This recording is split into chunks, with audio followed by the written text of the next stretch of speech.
এই মুহূর্তে ঠিক কোন জায়গায় দাঁড়িয়ে আছি আমি নিজেই ঠিক বুঝে উঠতে পারি না। পুরোপুরি ভেঙে পড়িনি, আবার একেবারে ঠিকও নই। সব কিছু চলছে, অথচ কিছুই ঠিক মতো চলছে না। কেমন এক মধ্যবর্তী অবস্থায় আটকে আছি। সকাল হয়, আমি নিয়মিত উঠে পড়ি, কাজ করি, কথা বলি, প্রয়োজন মতো হাসিও দিই। যতটুকু স্বাভাবিক থাকলে প্রশ্ন কম আসে, আমি ঠিক ততটাই স্বাভাবিক থাকি। কেউ বুঝুক তা আমি চাই না।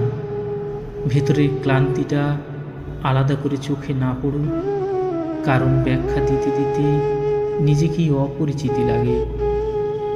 সত্যিটা যদি বলি তবে বলবো, ভেতরে প্রচণ্ড শূন্যতার এক বিস্তৃতি। সব কিছুই টিকে আছে কেবল অভ্যাসে।